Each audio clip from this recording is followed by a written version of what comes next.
9 and welcome to another one of the home learning lessons that we're doing to help you work through the Macbeth working sheets that you've been sent from Miss Christie. So we're going to start today looking at language analysis and thinking about symbolism, because we know that symbolism helps us unlock ideas and bigger ideas in literature. So we're actually going to start by looking at the symbolism of the blood, but of course, as in any lesson, if we were in a lesson, we're going to look at knowledge retrieval to begin with. So we're going to start with question number 1, which is what is the inciting action of the tragedy. Number 2, how does Lady Macbeth emasculate Macbeth? Number 3, what marks the climax of the play?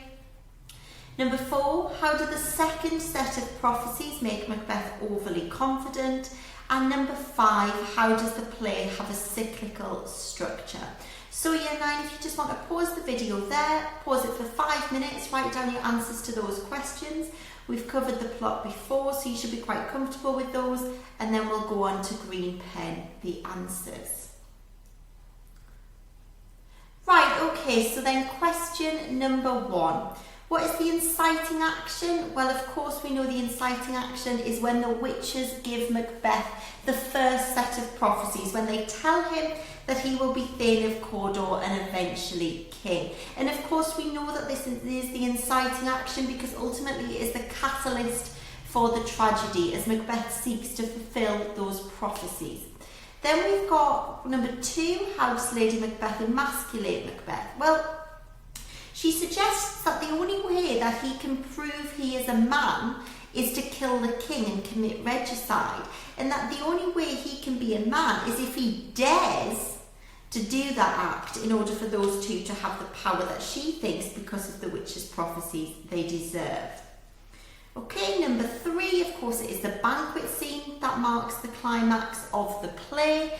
Okay, it is the banquet scene because that is the point where we begin to see Macbeth descend into madness. Then we've got this number 4, why did the second set of prophecies make Macbeth overly confident? Well, we know that the second set of prophecies make Macbeth overly confident because he is told he cannot be harmed of anyone born of a woman, and he is safe until Birnam Woods march towards him. Now, of course, everyone is born of a woman and trees can't walk. So Macbeth is perhaps obviously left thinking, well, of course I'm okay, and of course I've got nothing to worry about at that point. But as we know, these are half-truths, so he is harmed by Macduff. He is harmed by Macduff because Macduff was born of caesarean section, and Macduff's army marched towards him with trees covering them as camouflage. So we see therefore this idea that these are half-truths and that the witches have deceived Macbeth. So this links to Shakespeare's message that King James would have wanted him to convey, that no matter how good what the supernatural promise you, and no matter how good what the witches and what supernatural forces might promise you in their prophecies, it won't fulfill good. It won't result necessarily in a positive outcome for you, and you shouldn't trust them, basically. And we see that through how the theme of deception is portrayed. Then at number 5, how does the play have a cyclical structure? Well, nice and simple. In Act 1, Macbeth beheads a traitor. He beheads a man for being a traitor because he's gone against the king. But then ultimately he is beheaded for being a traitor. And that emphasises, I think, to a Jacobean audience that the sanctions, that if you commit treachery, if you go against natural order, if you engage with the supernatural in any way and you become a traitor, then there will be dire consequences and sanctions for that. Right, okay, on to today's lesson then. What you're going to need for this lesson, you're going to need a pen and a piece of paper, okay, preferably lined paper. You're going to need your knowledge organiser. You're going to absolutely need your Macbeth knowledge organiser. You're going to need the notes in front of you, ideally, that you have made from the prior lessons on the plot or historical context. But as an absolute minimum, you should have watched these YouTube those YouTube lessons prior to this one, as this is building on that knowledge that you would have got from the plot and historical context. I don't know why it keeps flashing forward, it's really annoying me. And then you're going to need ultimately around 1 hour of your time. But I appreciate that 1 hour is quite a long time to sit down and listen to somebody talking, so you could perhaps watch the video in 2 parts and pause it, remember where you were and go back to it. Right, okay, so moving on then. So we're looking at symbolism today, and obviously symbolism, oh, can I move myself there? Symbolism is obviously very important. We know that symbolism is very important, but just to recap, symbolism is of course where an object represents a deeper meaning or idea. Then we've got a motif. The blood in Macbeth is a motif, and that is just where a word, phrase or symbol is repeated throughout a text for effect. Then we've got phantasmagoria, which we haven't actually looked at, I don't think, before. And phantasmagoria is basically an hallucination. It is an image created by your imagination or by a character's imagination. And of course, a connotation is simply something we associate with a word. So with the colour red, we may associate blood, or with blood, we may associate red, and so on and so forth. So do make sure you know what those words mean, because they will be key to the information that I am going through as I go through. Right, okay, so why is it not moving forward? Oh, there we are. So, symbolism of the blood then. So this is the really most important bit here. Blood is used by Shakespeare in Macbeth to symbolise guilt. That is what you're going to need to keep coming back to in your knowledge recalls. You're going to need to know absolutely that blood symbolises guilt. And that's the main idea. Everything we're going to look at in this lesson is centred around the fact that in Macbeth, blood is a symbol of guilt, and of different characters' guilt and different characters' levels of guilt at different times, but ultimately blood is symbolic of guilt. So, just move myself over. We all know what symbolism is, so I'll just cover that. Right, okay, so blood seems to in part symbolise Lady Macbeth and Macbeth's conscience, okay, their morality, sort of how they ultimately feel about what they've done, and their hallucinations of blood throughout the play haunt their minds, and therefore we can see that they are plagued by guilt, because the blood that they keep seeing is guilt, so their conscience can't let them escape the guilt they have for the fact that they have killed the king and committed regicide. Okay, so they are unable in the play to metaphorically clean the blood from their hands, and meaning that by virtue, therefore, they are unable to escape the guilt, because the blood is a symbol of their guilt. So when they can't wash the blood from their hands, or they can't stop envisaging blood, that they literally can't escape their guilt. So just like they're unable to escape the phantasmagorical images of the blood, which isn't often there, they are, like I said, unable to escape their guilt. So therefore we can say that they are metaphorically unable to ever clean themselves of the horror of their sins. They are unable to ever escape and free themselves from the horror of what they've done, because they feel so guilty about it, specifically committing regicide. So we always come back to our conceptualised point, therefore. Shakespeare is reminding his audience through the motif of blood that if you go against the king, or you commit regicide, or you engage with the supernatural, or you do these things, that a Jacobean audience would have known went against the great chain of being, and would have known went against the natural order, that you will not enjoy the bountiful things you imagine you will, like Macbeth imagining he would be king and powerful. He won't get that, because instead he is facing mental and physical torture because of the guilt he feels. And that mental torture and the physical torture when he's beheaded at the end of the play is symbolised through this blood and the guilt. He can't escape the guilt he's feeling because he can't get rid of the metaphorical blood. Okay, so hopefully that made sense. Basically, you need to know that blood symbolises guilt, but I would take a moment, pause the video, and just reduce those notes that I've made on what the blood, or what the significance of the symbolism of the blood is. Now, what we're going to do is we're going to look at some key quotes. We're not going to analyse the key quotes, we're not going to text crunch here, but we're going to look at where does the motif of blood occur in Macbeth, and what instances and how is blood mentioned. So where is this metaphorical and symbolic guilt shown, and how is it shown by Shakespeare, and how do the different characters change as a result of what we see. So, oh, why is that coming up like that? Oh, there we are. Clearly I'm not very good with technology. Right, okay, so make thick my blood. Lady Macbeth, in her soliloquy, when she talks to the supernatural and she calls on the spirits to unsex her here, and she says, turn my milk to gall, which we'll look at in our next lesson. When she says all of those things, she asks them to make thick her blood.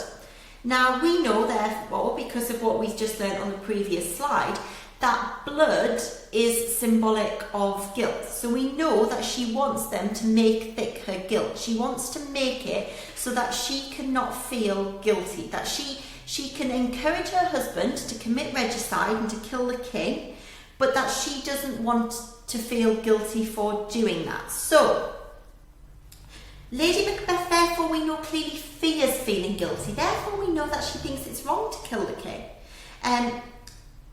But Shakespeare here is using this imagery of the blood to remind his audience that just like a human cannot live if their blood thickens, it foreshadows that Lady Macbeth cannot live with the guilt, because of course her blood can't be thickened, and therefore she can't avoid or escape the guilt she's going to feel. Right, okay, I see these still, and on my blade and dungeon gouts of blood. Okay, really important.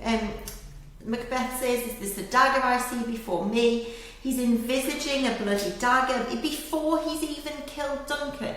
This is really important. He hasn't even killed Duncan, and he's envisaging this dagger covered in blood, and he's clearly feeling guilt about seeing that. And so we see that he's got this turmoil between the guilt he is going to feel, but also his vaulting ambition and his desire to be powerful and in charge. And although he is plagued by the guilt before he's even done it, he calms himself saying, oh, it's passing off it as bloody business. But of course, it isn't a business transaction. He can't disconnect himself from that. He's going to kill the king. He's going to commit regicide. And he already knows, I think, at this point, that he's going to feel guilt for that. Then we've got perhaps the two most important quotes. Oh, can I move myself? There we are. The two most important quotes linking to the motif of blood. And we've got, will all of Neptune's ocean clean this blood from my hands, from Macbeth? And in contrast, a stark juxtaposition, you've got Lady Macbeth saying, a little water clears us of this deed. Now, both of those quotes are really significant and important, because they are essentially how the two of them respond to the guilt that they feel immediately after killing Duncan. So, Macbeth is instantly wrapped and consumed by guilt. He feels that nothing will ever be vast enough, nothing will ever be pure enough. All of the water of the ocean would never be pure or big enough to clean the blood from his hands. He cannot get rid of the blood, therefore, metaphorically and symbolically, he cannot escape the guilt. It's as though he knows instantly that he is going to be plagued by that guilt. But we then got Lady Macbeth, who doesn't seem at this point to have even recognised that she will feel guilty, or that she may feel guilty. She's saying, but look, a little water clears the stuff of this deed. Look, I can wash my hands easily. I can get rid of the blood easily. You can get rid of the blood easily. You shouldn't feel guilty. And so at this point we can see that she isn't actually consumed by guilt in any way, but of course we know that that changes. Then we've got this quote, which is, smear thy sleepy grooms with blood. So remember, we know that Macbeth and Lady Macbeth frame the guards for the murder, that they plant the daggers with them to frame them as though they are the ones who've killed Duncan. So therefore we've got the idea that by smearing these guards with blood, they are metaphorically and literally smearing them with the guilt of Duncan's murder. But we can perhaps see, I'll just move myself down there, we can perhaps see Lady Macbeth's naivety here, as she cannot smear her guilt off. She can't get rid of the blood. She will continue to envisage and hallucinate the blood for much longer. But we see this attempt to pass off guilt, which is emphasised again through the symbolism of the blood. Then we've got a quote from the banquet scene and of course the climax of the play. Don't thy shake thy blood gory... Oh, I've made a mistake here. That should be... One sec, see if I can do that. Oh, not sure I'm going to be able to do this right now. Yeah, that should be don't shake thy gory locks at me, not bloody, okay? Sorry about that. So, we've got this idea here, therefore, that he's at the banquet, he's gone to the banquet, he is the king at this banquet, this is the climax of the play. He's got the power that he wanted, so he's going to his banquet and he sees Banquo's ghost. And the table is full because he is seeing Banquo's ghost. And that's really, really important because when he sees Banquo's ghost, we've got the reality that he is haunted by the guilt of having the murderers kill Banquo. And he is haunted by the reality perhaps that he shouldn't be king and that his kingship is bloodstained, his kingship is tainted by guilt. And we see actually really importantly that guilt, the blood, but actually guilt, because it is guilt which the blood symbolises, is symbolically taking away his power because the blood that he's hallucinating in these phantasmagorical images, the blood is his guilt and his conscience that he can't escape and avoid. Then we've got finally just a couple more quotes. I will do a video where I analyse these quotes in much more detail for you next week, but I just want to go through what blood symbolises today and where it occurs in the play. So we've got Lady Macbeth in Act 5, Scene 1. Now if you remember back just immediately after the murder, she was really quite confident. She was saying, well look, a little water clears us of this deed. We can get the blood off our hands, we shouldn't feel guilty. But Lady Macbeth has clearly changed by this point in the play. She's gone from being seemingly free and unaffected by guilt to being absolutely consumed by guilt. She's become accustomed to hand washing. She can't stop herself from hand washing. And we see therefore that the fact all the perfumes of Arabia will not sweeten this little hand. And look at the vulnerability there, the little hand. It's like we see ultimately that she tried to get power as a woman in a patriarchal society, but actually she failed, and guilt, just as it has with Macbeth, has consumed her and led her into madness. And therefore Shakespeare is reminding us through the symbol of the blood and the guilt that you can't actually avoid or you can't escape the guilt you will feel if you commit these heinous deeds. Right, okay, blood then. A few final thoughts, and I'm sure, I feel like it's been a little bit clunky on Zoom. I'm not sure how, I'll have to get better at using it. Right, there, right, move on. Okay. So, the symbolism and motif of the blood throughout the play, and of course remembering that blood symbolises guilt, helps to allow Shakespeare to show how characters change and progress. Macbeth and Lady Macbeth's reactions to blood underline their attitude to the murder of Duncan and the murders that follow to allow them to retain power. So they have to keep on killing, as we know from our plot video, because they have to keep their power. Macbeth moves from immeasurable guilt to a callous, heartless killer who seems free of guilt. At the end, he's actually free of guilt. He says, I cannot taint with fear, and the prophecies, the second set of prophecies, give him that make him overly confident. And then, on the other hand, Lady Macbeth goes from a callous killer, or at least a callous catalyst, who is desperate for her husband to kill, and she falls into a state of despair. She is overwhelmed by guilt. She is overwhelmed by the metaphorical blood and unable to avoid it. So perhaps this could be Shakespeare reminding an audience that women in a patriarchal society who seek to obtain power will always be brought down. But ultimately, really remember, blood symbolises guilt, okay? That's the main thing you need to take away from today. And the motif of blood allows, I've made another mistake. That should say audience, right there. It allows the audience to not only see the character changes of Macbeth's two main characters, but also contrast these changes and see how Macbeth and Lady Macbeth change throughout the play. Okay, I hope this has been helpful. I'm sorry it's been a little bit clunky with Zoom. I thought it might be better if I used Zoom instead of just recording my voice, but I didn't realise, one, how much I talk with my hands, and two, that I didn't know how to move me around on the screen. But hopefully it has been helpful, hopefully it's useful. As we know from all of the texts we've studied, what things symbolise in literature is really, really important to our overall understanding. So if we can get this now, the first time we study this text for our GCSE, it'll be loads better in the future. Right, okay, and thank you very much and have a lovely weekend, and I'll speak to you next week.